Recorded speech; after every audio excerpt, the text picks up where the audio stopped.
The Casalesi clan is a faction of the Camorra, an Italian criminal organization based in San Cipriano di Aversa in the Caserta region between Naples and Latium. It is a confederation of clans in the Caserta region, founded by Antonio Bardolino. The Casalesi clan is thought to be one of the most prominent among the Camorra, specializing in construction but maintaining a lower profile than drug-dealing clans. In court documents, the Casalesi clan is notable for its hierarchical structure, which is comprised of a federation of groups connected to a centralized administration system and a collective budget.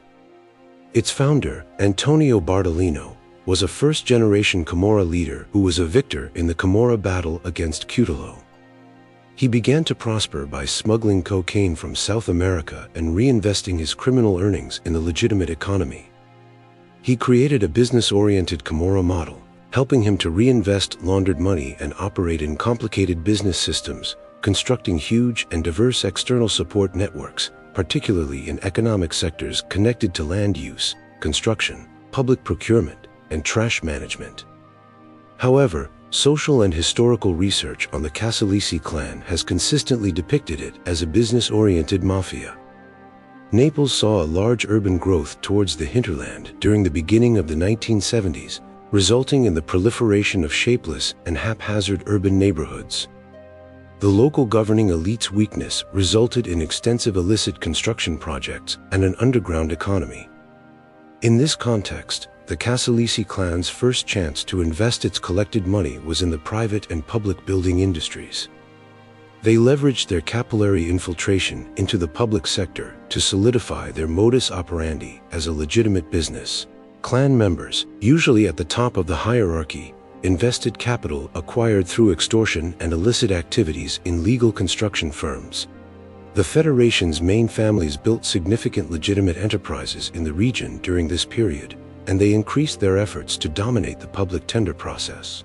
They created a network of external links, which included influence over local governments. As a result, the Casalesi clan has firmly established itself within a larger network of public and private entities. Members of the Civoni family, who were already active in the cement business, expanded their interests into the mozzarella industry and, later, into the transportation sector, beginning in the late 1980s. Another Camorra family, the Segarias, found fortune in the building sector as well. They also diversified their business portfolio by investing in agriculture and food, as well as real estate speculation. The clearest evidence of the entrepreneurial attitude of Camorra clans in the province of Caserta is Pasquale Zegaria.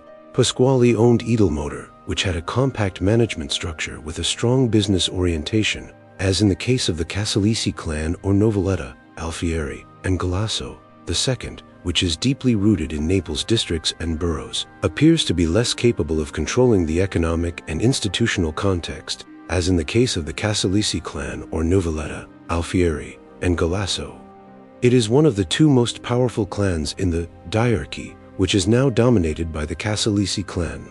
The Civonis, as well as the Zegaria and Iovine clans, directly control the dairy factories, impose their goods as a monopoly, and operate unlawfully by utilizing buffalo milk from locations beyond the DOP territory, turning mozzarella cheese DOP of Caserta a big moneymaker.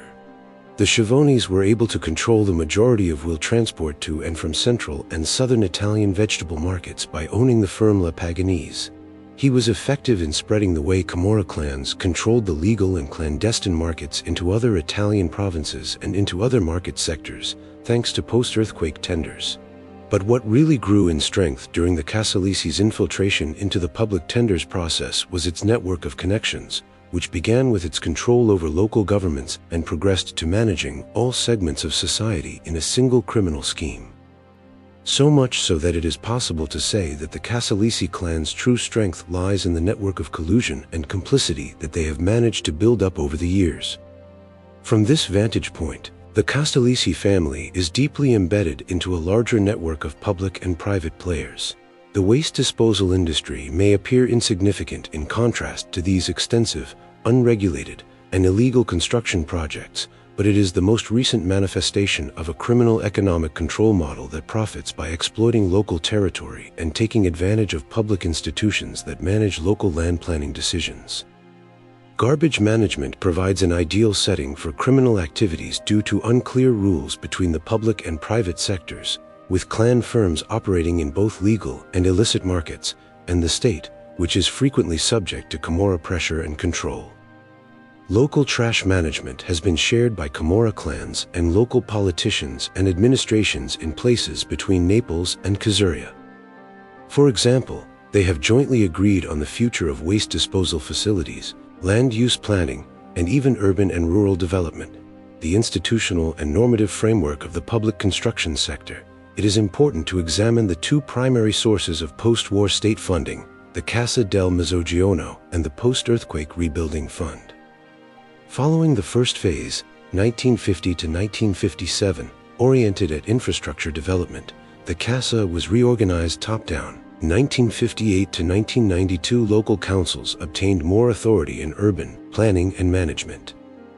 They established local industrial development zones and council industrialization units, and they joined together to form public industrial development consortia.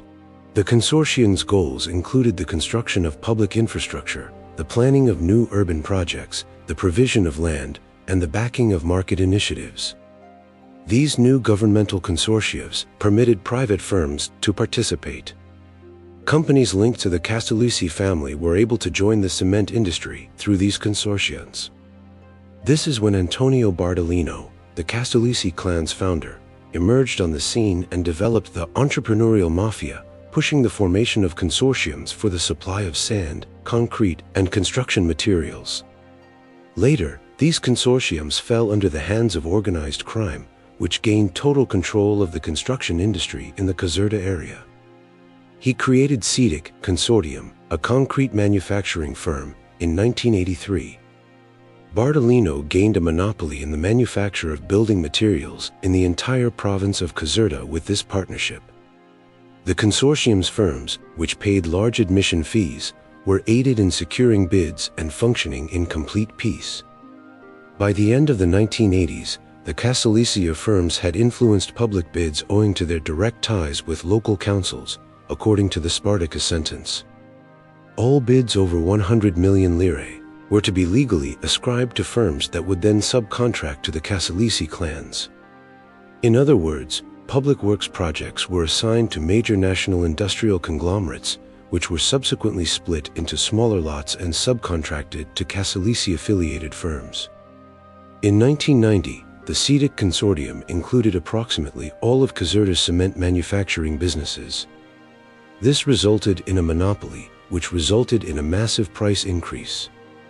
Because the clan's businesses had a capillary influence over the area, circumventing the consortium structure was difficult. The regions of Teverola, Casalus, and Santa Maria la Fossa were given to Francesco Schiavoni, while Castel Volturno and the coast north of Naples were assigned to Walter Schiavoni, according to the Italian Parliamentary Anti-Mafia Committee. However, the consortium's position as a bookkeeper for the clan's earnings is arguably the most fascinating aspect of this story. The consortium, led by engineer G.H., who was clearly recruited by the clan, was able to collect bribes on every sale of cement and equalize the earnings of its members by compelling clients to buy cement from particular businesses. The Castellucci clan managed to grip the reins of supply and demand by controlling the sale of cement, forcing every firm in the industry to finance the clan directly, entirely altering the laws of the market. This approach was certainly helpful in getting funds for the post-earthquake reconstruction work. Between 1983 and 1991, the consortium sold up to 819 billion lire, about 400 million euros, which was divided among the different construction firms affiliated to or wholly owned by Camorra clans. Through the colonization of the cement industry, the Castellucci dynasty rose to prominence as the region's primary infrastructure constructor. Local clans were in charge of the building of the jail and the tribunal in Santa Maria Capua Vetere, as well as the bids for the maintenance of Reggio Lagni, the Nola Villa Laterno through route, and the A1 highway between Rome and Naples. Camorra rules evolve in close partnership with a broad network of relationships. These networks, which extend out to and interact with local governments all across the country, illustrate the political side of mafia power, which coexists with brutality and military control over the land. In both situations, we've seen how the Castellisi clan's empire is divided geographically and governed by local leaders who can't be ignored by businesses. This governance style has had a disastrous impact on land development, with cement and rubbish serving as the primary distinguishing elements of the topography of Naples' metropolitan metropolis. History of the clan. In the 1980s, Bartolino understood that cocaine, not heroin, would be the more profitable substance, and he created a trafficking network that smuggled it from Latin America to Aversa through a fish flour import-export firm. Heroin was also trafficked, with shipments to the Gambino crime family hidden within espresso filters. During the 1980s Camorra conflict, the Castellisi supported Nuova Famiglia against Raffaele Cutolo. In one instance, Castellisi members set up a machine gun on a hill in Ponte and Aquino and opened fire, killing 4 Cutolo members. Antonio Bartolino moved to Santo Domingo with his family after the Castellisi gained power in their region following Cutolo's loss. However, discontent arose among the Castellisi.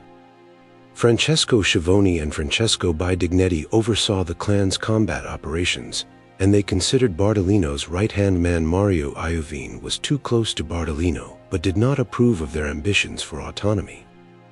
They persuaded Bartolino to order the murder of Iovine's brother, and then informed Iovine that Bartolino killed his brother only based on a rumor.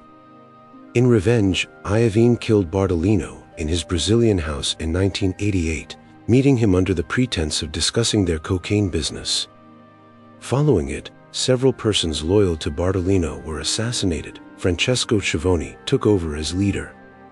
Another battle began in the early 1990s between Schiavone's men and those loyal to another boss, Vincenzo De Falco, who was assassinated in 1991. During this battle, Mario Iovine was assassinated by De Falco's men while in a telephone booth in Portugal. The conflict lasted 4 years. The clan was significantly active in the Naples waste management issue, which deposited hazardous garbage across Campania in the 1990s and 2000s. The clan's head, Gaetano Vassallo, acknowledged working for 20 years to pay local politicians and bureaucrats to secure their consent to dump toxic trash. Francesco Cicciarello Schiavone, Francesco Schiavone's cousin, was arrested in Poland in March 2004 and accused of 10 killings, 3 kidnappings, 9 attempted homicides, and extortion. Following his arrest, the Spartacus trial gathered all of the police investigations into the clan. More than 1,300 persons were probed, and 500 witnesses testified. After 10 years, the trial of 36 Castellisi clan members was finally ended on June 19, 2008. 5 persons connected in the case were murdered during the trial, including an interpreter. Death threats were made against a judge and 2 journalists. All suspects were found guilty, and 16 will never be freed. Francesco Schiavone, his deputy, Francesco Bidignetti, Antonio Iovine, and Michele Zagaria were all sentenced to life in prison. Clan today. Michele Zagaria and Antonio Iovine jointly commanded the clan until the latter's capture and incarceration on November 17, 2010. The clan was thereafter commanded only by Zagaria, who was also caught on December 7, 2011. He was captured in a bunker near his birthplace. The Castellisi family is actively involved in the cement and milk sectors, as well as the worldwide drug trade, supplying narcotics to the Palermo Mafia and forming connections with Albanian mobsters and Nigerian criminal syndicates. Their combined assets are valued at about 30 billion euros.